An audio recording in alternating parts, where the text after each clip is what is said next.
Hi fiber friends! I'm Mindy with Henlia Handmade, where I naturally dye US farm yarn for eco-conscious knitters and crocheters.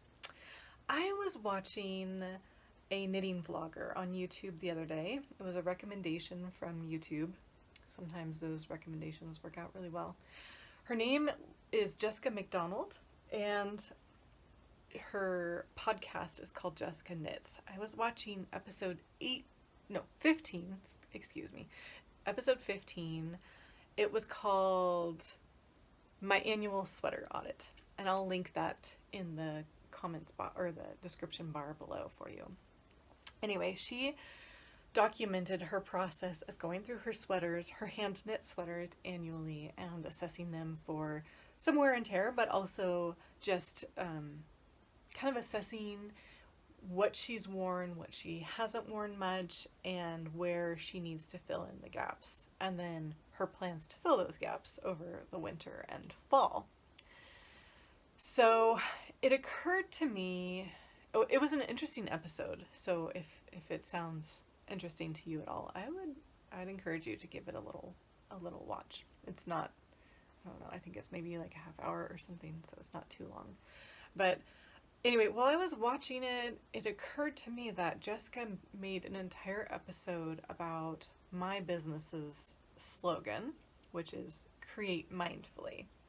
It was kind of a big giant facepalm moment for me as a business owner because that slogan is basically anywhere my logo is, but I've never actually talked about it publicly that I can remember. So I want to start talking about that now because it was one of the reasons I started my business to begin with. So, no time like the present. Let's talk about mindfulness first, though, because it's been a buzzword for the last several years, probably. And so I want to kind of start by giving a definition of it. So, mindful.org says, mindfulness is the basic human ability to be fully present, aware of where we are and what we're doing, and not overly reactive or overwhelmed by what's going on around us. And I really like that definition because I think we can really easily relate it to our creative practices, because we can really make the effort to be purposeful and intentional about our makes and not just necessarily cast on the next latest and greatest pattern if it's not something that, for example, is going to fit in with your life or your wardrobe. So to me, mindfully creating, mindfully knitting means making projects that fill a need or desire, and not being wasteful about it, and also careful about the materials that we use to make those projects. So for me, that means choosing natural fibers and natural dyes as much as possible because I believe, of the earth and back to the earth, feed the earth again. But for somebody else, that might mean choosing that acrylic yarn because they know they're never going to hand wash a sweater and they need to be able to just throw it in the washing machine, otherwise they'll never wear it. So that to me is very wasteful. So you have to choose mindfully. So now I want to hop back to something that I said real quick about not making an excess. I want to point out that I'm not suggesting not making something when just because it's not gonna match your wardrobe perfectly. I think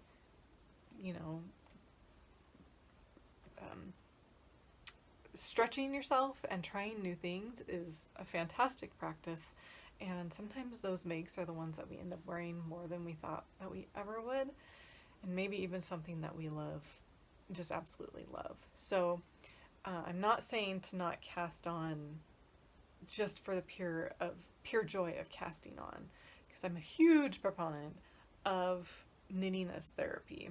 In fact, I wrote a whole blog post about it recently, so I'll link that for you if you want to read it. But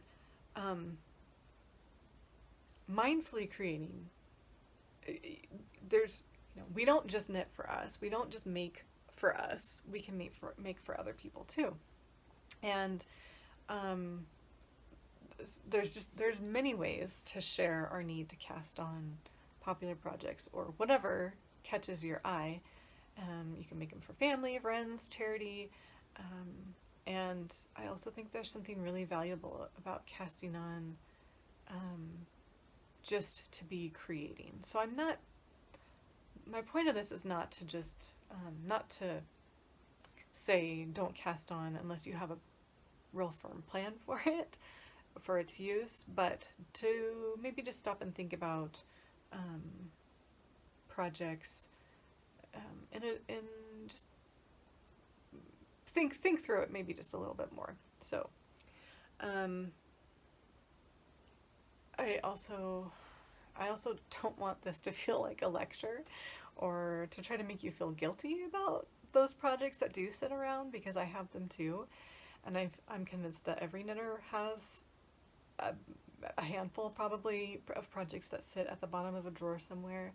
But maybe just take this as a sign to that maybe it's time to think about them and maybe how you could repurpose them, either the yarn by making it into something else or passing them on to somebody who might appreciate it and wear it or love it just as much or more than you did or do. Oh, and I also wanted to mention we have those really special projects too. So I'm going to give you like my example of the beaded wedding wrap that I made that I've only worn one time. But I'm not going to give that away. It has special meaning to me.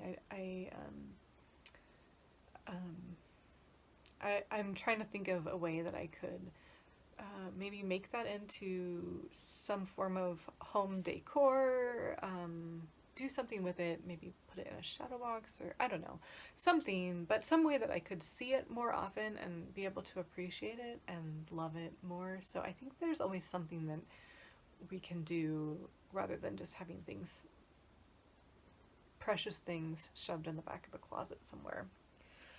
So in the spirit of all that, I want to give you a real life example of how I'm creating mindfully myself these days. I had mentioned in a recent newsletter that I sent out, and I'll link I will put the link for that if you're interested in the box too. But I made a croquis. I created a croquis with my body measurements at mybodymodel.com, and I'll show you what a croquis is in a minute if you haven't heard of it before. It's something that I've wanted to do for quite a while now, but I didn't really know how to get started. Not that, before I knew about my body model, I didn't know how to get started. I wanted to sketch out my planned makes so that I could see them together, but I didn't really have a way to do that because I didn't have a way to see what it would look like on me with my body shape and my body measurements. So I love my body model because it, you put in your measurements and it creates a little figure that resembles you, and then you can draw patterns or your makes, your sewing or your knitting projects, kind of like draw it on your body and just kind of get a better idea of what it's going to look like when it's finished. So I don't know, it's just really cool. I'm not an affiliate or anything. I think it's a really cool program, and if you're interested, do check it out because it's a cool little thing. I'll be honest, it took longer than the instructions said it was going to take because there's a lot of body measurements you have to take, and I needed help from my husband for some of them, and but it was worth the effort. So before I get too far ahead of myself, let me show you what I'm talking about. These are some sketches that I've been working on, and the figure looks pretty close to pretty close to me, I think. Let me show you what it looks like without any sketching on it. Just like that, and you can make little edits to your croquis as well to make sure that it looks as similar to you as you can get it to. Anyway, it's a really cool little, a fun little thing. The website even gives you instructions on how to help you draw on your croquis too, which is helpful, especially if you're like me, not a fashion expert or a sketching expert. That's what I meant to say, a sketching expert. So anyway, it was a pretty fun thing to do, and my 6-year-old daughter is having a lot of fun drawing clothes on her little people too. Or I didn't do one for her, but I could do one for her. But I've been giving her copies of mine, and she's been having a lot of fun drawing on it. So anyway, so my goal every season is to have a plan for creating some sort of cohesive wardrobe. And it's something that I've been wanting to do for a really long time, but babies and an ever-changing body during babies has just kind of held me back. And then I started a business, which also limited my time as well. And I just haven't really gotten around to it until now. But when I was thinking about my fall and winter wardrobe a few months ago, I was thinking, I really do want to make my knitting, and although I hadn't sewn for a really long time, sewing, I want them to all fit together and be able to mix and match and feel really good about how I spend my time on those makes, and also feel really good when I'm wearing them, because that's, like, if you don't feel good in your clothes, then it puts a damper on your whole day, I think. At least it does for me. I don't know. When you feel good about how you look and feel, like, anyway, you just radiate some energy, positive energy, right? It feels good to feel good about how you look, right? Anyway,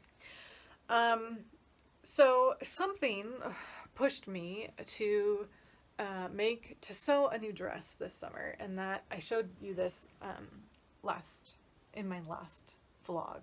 This is the Hinterland. I'm wearing it again. This is the Hinterland dress by Sew Liberated. It has pockets, which is amazing, and I really love it. I've worn it a lot already, and I plan to continue to wear it a lot. In the mornings when it's very chilly out, I just slap on some leggings and put on a cardigan, and then I take the layers off as the day goes on. But this was sort of I guess what I'm trying to say is this is kind of the base of what I'm planning the rest of my makes around, because I realized very quickly that I wanted to have a cropped sweater to wear over it on those chilly mornings, and I don't really have much in the way of cardigans that I can wear with it. So anyway, so that was kind of the start of how all this happened. Anyway, so let me show you my plans. I started collecting some images of patterns that I would like to include in my fall, winter, and spring, let's be honest, wardrobe, because you can basically, around here anyway, wear most of what you wear in the winter, in the fall, and the spring as well. So someday I want to include accessories with my plans, but right now I'm just kind of focusing on the basic elements of covering my body, because this is obvious to me, but I feel like it's probably something that I should point out. I'm not much of a consumer. I don't buy a lot of clothes. My wardrobe is very, very slim, and part of that has been because of babies and kind of waiting for the extra fluff to fall away. But uh, I just don't, I kind of feel like I'm starting from zero with my wardrobe. So or one, I guess. We'll call this one. So I feel like I just need to like kind of fill in around what can I wear with this? That's how I started. I was like, well, what can I wear with this to be able to wear it for longer, right? And I gave the example of slapping on leggings and a sweater. So that's where I'm starting with this. So I've kind of veered a little bit off track, and I want to get back to this. So let me show you my collection that I've created of my knitting and sewing plans for my next foreseeable future. So the idea here is, and I stole this concept from mybodymodel.com, although it's nothing new. It's not, it's not exclusive to them, but basically was to, on each row, have a top, a bottom, I'm counting my dresses as a bottom, and a layering piece. So here's my bottom and a top, and actually I had two tops on here on this row, and then bottom, top, and layering piece. And let me just quickly kind of go through these. Just I'll have all of the links for these patterns in my description box if you're interested in any of them. But basically the idea is if you can coordinate your fabrics and yarns well enough, you can have your three bottoms, three tops, and three layering pieces can all mix and match together, and you can just create a ton of different outfits. So this is the Hinterland dress that I'm wearing that I've talked about enough already. This is the Fern and Feather by Jennifer Steingass, and that's the sweater that I'm working on that I just showed you. I didn't show it to you yet, did I? Let me show it to you. That's this. I've had to record this twice.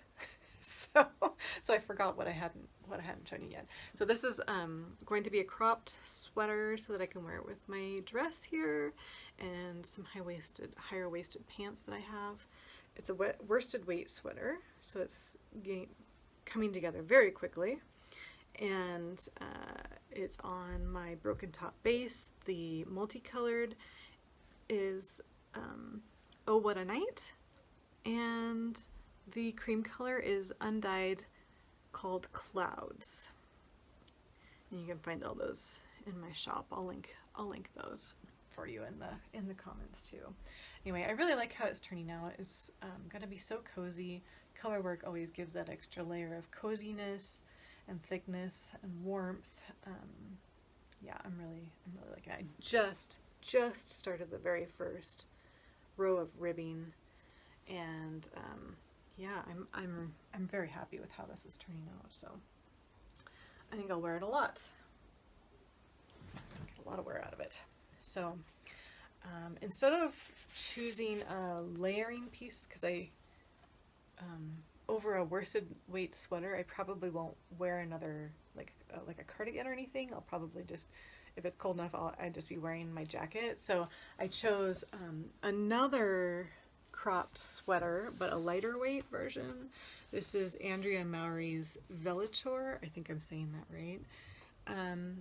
And so I'll kind of have like a heavier weight option and a lighter weight option to of cropped sweaters that I can layer over things. So I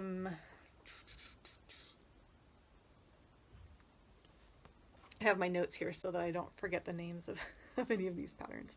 So this is called Spark. It's another pattern by Andrea Mowry.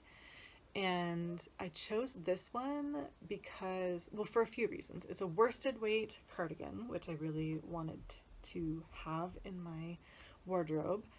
It's also it includes a new to me knitting technique, steeking. If you're not familiar with steeking, it's basically knitting something in the round and then cutting it. Yeah, it's kind of scary, right?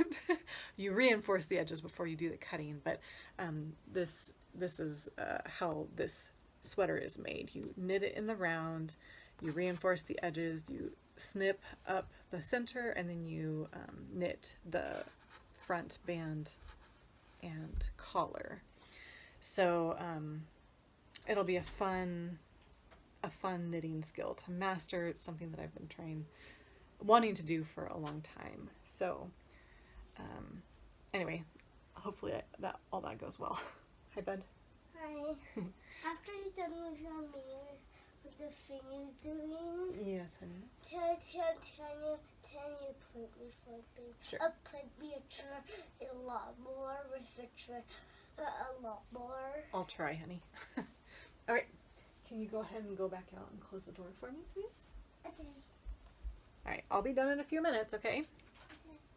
Okay, and this is a skirt that is an A-line skirt,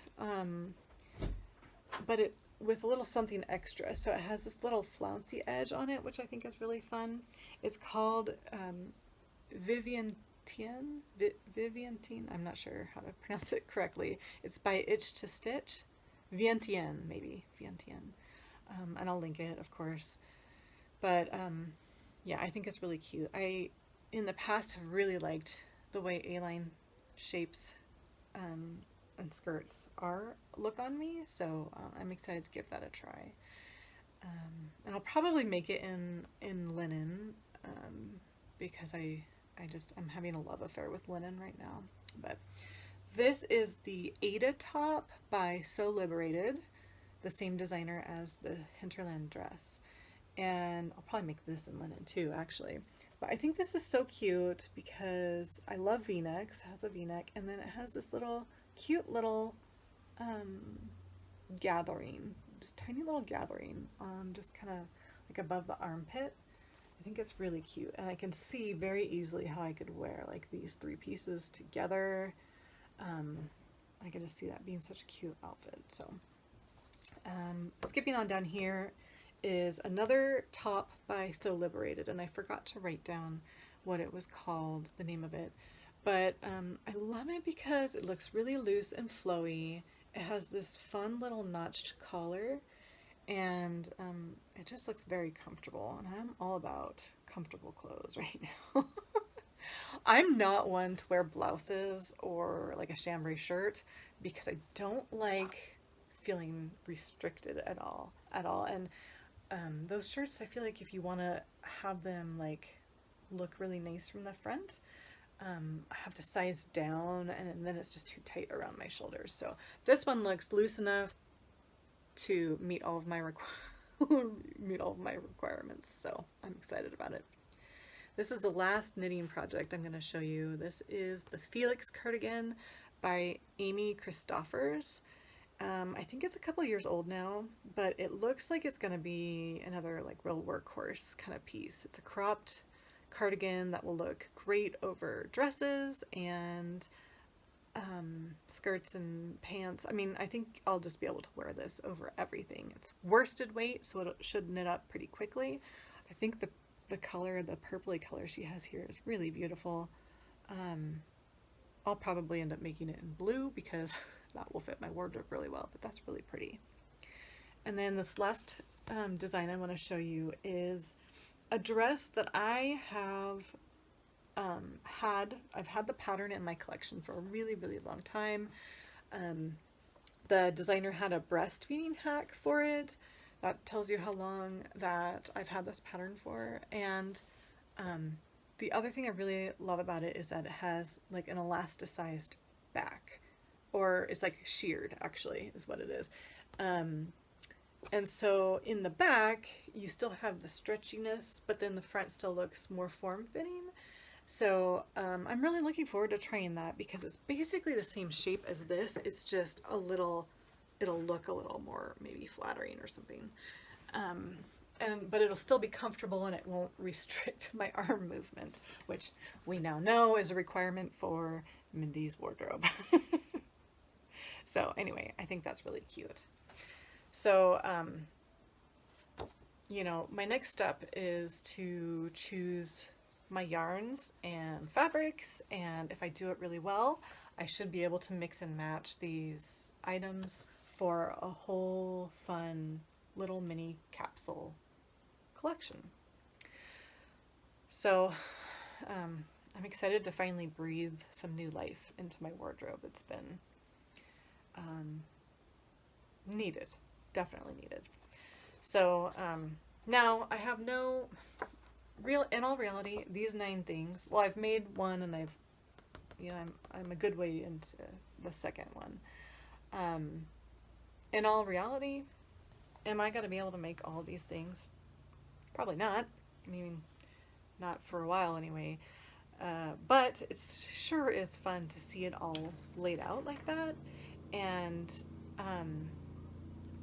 it's fun it feels good to have a plan, so that I'm not just sort of like, okay, I finished the sweater. Okay, now what sweater am I going to make? Or, it feels good to have a real plan. And I guess that's maybe what creating mindfully really means to me, is having a plan. And even if it's a plan just to leave space for a new pattern that's going to come out, or even a pattern that you don't know is going to come out, but just leave space in your plans to say, hey, sometime in the next 2 months, I'm just going to cast on something that looks fun when I see it. And like, that's great. I think that's a great plan, great part of the plan, to leave yourself that extra breathing room. So, just for fun, I know we're talking about creating mindfully and not being wasteful, but because I do feel like I have a lot of room for growth in my wardrobe.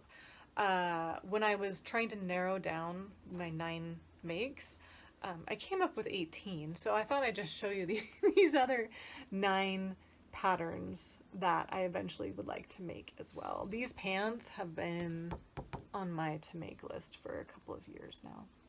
So a few more patterns. I feel like there's still a lot of room in my wardrobe to be able to include these things without feeling in an excess or wasteful. But we can talk about that another day. So let's see. I just want to make sure that I have included everything that I wanted to tell you today. I have some notes here for myself that I keep referring to so that I don't forget, and hopefully cut out a few extra ums, because I'm working on it. I'm working on it.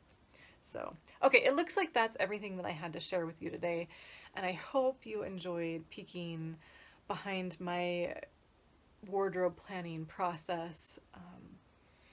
I'm going to try to include a transcript of this today on I'll put it on my website, so if it all goes well, you can refer back to that if it's easier for you. But I will have all the links for all the patterns that I mentioned in the box below for you. So anyway, thank you for watching. If you enjoyed watching today, please feel free to hit that like button. It helps me a lot. And if you enjoyed my show enough today to subscribe to my channel, I would really appreciate you subscribing, and tap the notification bell if you would like to get notified when I put new videos and tutorials up. And yeah, feel free to leave comments below and share with me how you are creating mindfully these days. I would love to hear it. I love chatting with you, and how you're creating mindfully. Thanks for watching today.